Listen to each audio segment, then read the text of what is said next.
Cent Peter മുതൽ ഇങ്ങോട്ട് 265 മാർപ്പാപ്പമാരുണ്ടായിട്ടുണ്ട്. 266 മാർപ്പാപ്പയാണ് ഈ ബ്യൂണസ് ഐറിസിൽ നിന്ന് വന്ന നമ്മുടെ ഈ സ്വന്തം മാർപ്പാപ്പ.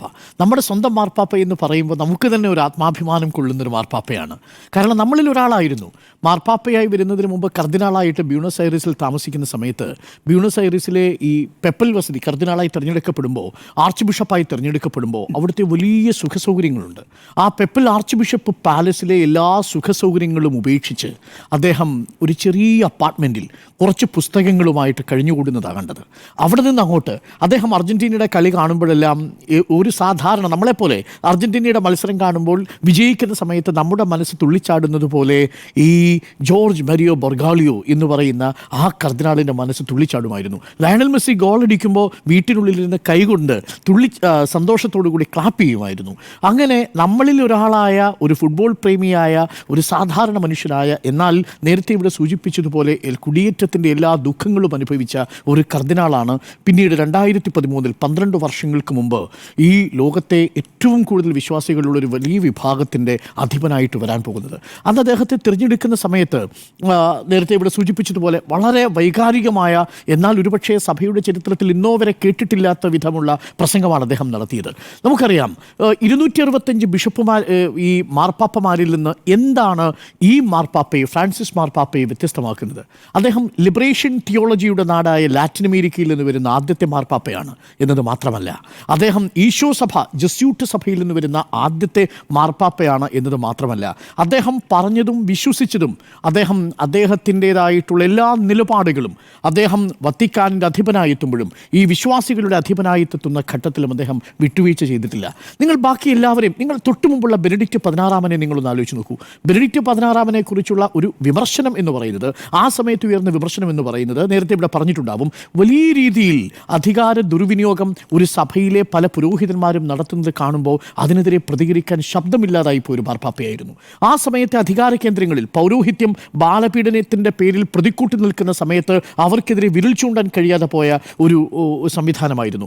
ആ സംവിധാനത്തിലേക്കാണ് 266 മാർപ്പാപ്പയായി അർജന്റീനയിൽ നിന്ന് ബ്യൂണസ് ഐറിസിൽ നിന്ന് ഈ ഫ്രാൻസിസ് മാർപ്പാപ്പ എത്തുന്നത്. പേര് സ്വീകരിച്ചിരിക്കുന്നതോ അസീസിയിലെ സെൻറ്റ് ഫ്രാൻസിസിൻ്റെ.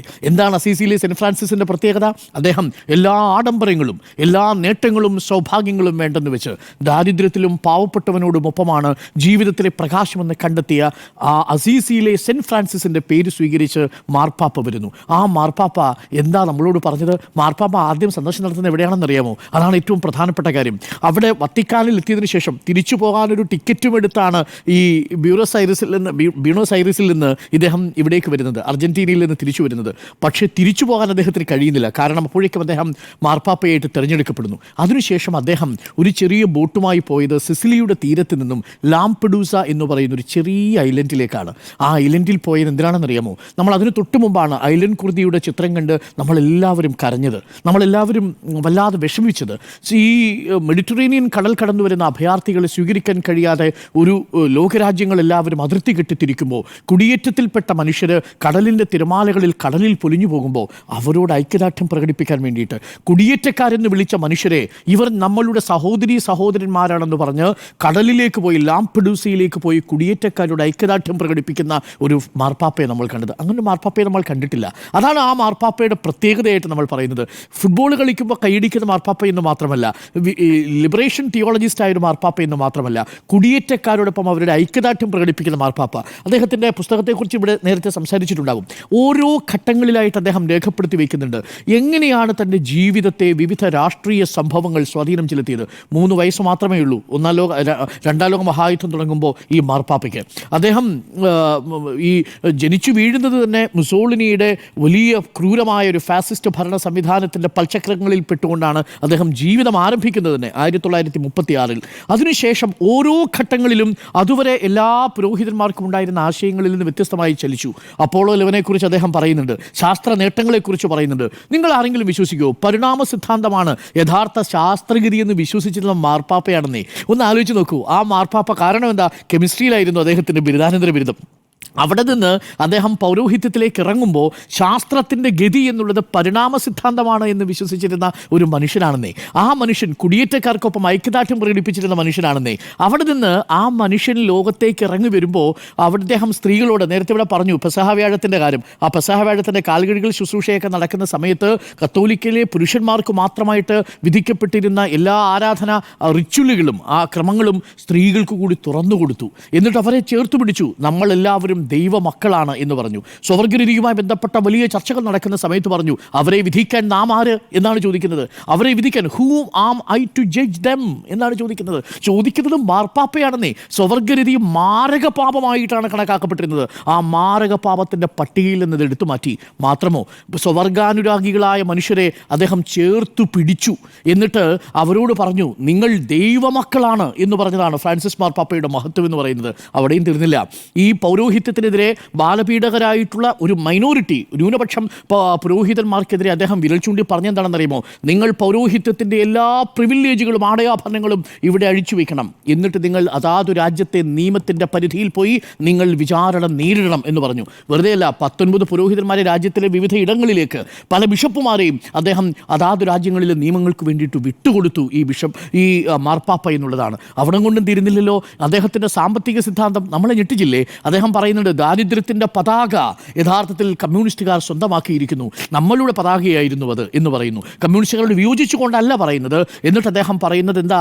80-20 എന്നുള്ള അക്കാലത്ത് നിറഞ്ഞു നിൽക്കുന്ന വലിയ സാമ്പത്തികവാദമുണ്ടല്ലോ. 20% കയ്യിൽ ലോകത്തിൻ്റെ മുഴുവൻ സ്വത്തുക്കളും കുമിഞ്ഞുകൂടി നിൽക്കുമ്പോൾ 80% പട്ടിണിയിലാക്കപ്പെട്ടിരിക്കുന്ന മനുഷ്യർക്ക് വേണ്ടി അദ്ദേഹം വാദിച്ചു.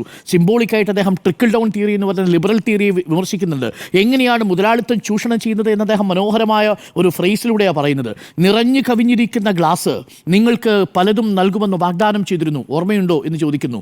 കാര്യം ഗ്ലാസ് നിറഞ്ഞു കവിയുമ്പോൾ ആ നിറഞ്ഞു കവിയുന്നതിൻ്റെ ഭാഗമായി ഇറ്റു വീഴുന്നത്, ട്രിക്കിൾ ഡൗൺ ചെയ്തു വരുന്ന വിഭവങ്ങൾ കൊണ്ട് ലോകം സമ്പന്നമാകുമെന്നല്ലേ നിങ്ങൾ പറഞ്ഞിരുന്നത്?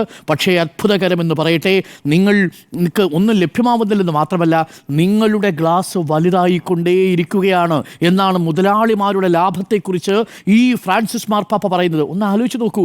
അമേരിക്കയെ പോലെ ഒരു രാജ്യം യൂറോപ്പിനെ പിടിച്ചു നിർത്തുന്ന ഒരു സാമ്പത്തിക സിദ്ധാന്തമല്ലേ മുതലാളിത്തം.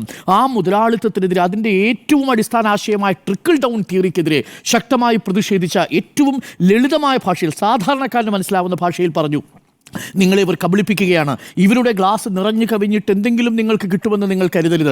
അവരുടെ ഗ്ലാസ്സാണ് വലുതായിക്കൊണ്ടിരിക്കുന്നത് എന്ന് പ്രതീകാത്മകമായി പറഞ്ഞൊരു മാർപ്പാപ്പയാണ്. ആ മാർപ്പാപ്പയാണ് നമുക്ക് നഷ്ടപ്പെടുന്നത് എന്നുള്ളതാണ് ഏറെ സങ്കടകരമായ കാര്യം. അതും ട്രംപിൻ്റെ കാലത്ത് ലോകത്തെ വിദ്വേഷത്തിൻ്റെ 2 ചേരികളിലാക്കി തിരിക്കുമ്പോൾ അദ്ദേഹം ഗാസയിലെ മനുഷ്യരെ നോക്കി പറയുന്നു, അവർ നമ്മുടെ മക്കളാണ്, അവരെ നിങ്ങൾ വേദനിപ്പിക്കരുത് എന്ന് പറയുന്നു. അവസാനത്തെ ഈസ്റ്റർ ആശംസയിലും ഈ സെൻറ്റ് പീറ്റേഴ്സ് ചത്തുരത്തിൽ വന്ന് ഇസ്രായേൽ അവരോട് നടത്തുന്ന ക്രൂരമായിട്ടുള്ള ആക്രമണം അവസാനിപ്പിക്കണമെന്ന് പറയുന്നത് ഈ ഫ്രാൻസിസ് മാർപ്പാപ്പയാണ്.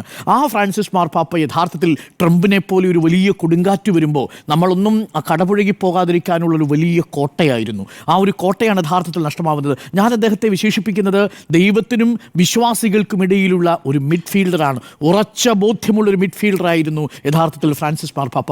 അങ്ങനൊരു മിഡ്ഫീൽഡറെയാണ് നമുക്ക് നഷ്ടപ്പെടുന്നതെന്നേ. അതാണ് നമുക്കൊരു സങ്കടമുണ്ടാവുന്നത്. അദ്ദേഹത്തിൻ്റെ ചിരികളിൽ പാർശ്വവൽക്കരിക്കപ്പെട്ട, അരികുവൽക്കരിക്കപ്പെട്ട മനുഷ്യരെ ചേർത്ത് നിർത്തുമ്പോൾ, ഫിലിപ്പൈൻസിൽ പോയി അവിടെ കൊടുങ്കാറ്റിൽപ്പെട്ട മനുഷ്യരെ ചേർത്ത് നിർത്തുമ്പോൾ, അവരുടെ അവശിഷ്ടങ്ങൾക്കിടയിൽ നിന്ന് അവർ കരയുമ്പോൾ, ആ കുഞ്ഞുമക്കളെ ചേർത്ത് പിടിക്കുന്ന സമയത്ത്, ദരിദ്രരായ മനുഷ്യരെ ചേർത്ത് പിടിക്കുന്ന സമയത്ത്, അരികുവൽക്കരിക്കപ്പെട്ട മനുഷ്യരെ ചേർത്ത് പിടിക്കുന്ന സമയത്ത് ഫ്രാൻസിസ് മാർപ്പാപ്പയിൽ നമ്മളെ എല്ലാവരെയും അത്ഭുതപ്പെടുത്തുന്ന തരത്തിലൊരു പുഞ്ചിരി കാണാമായിരുന്നു.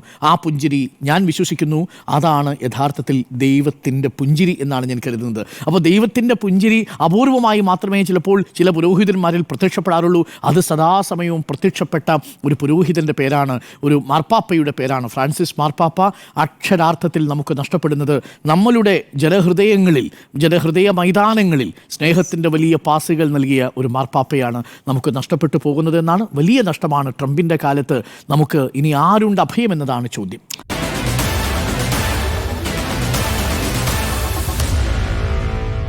Meet the editors.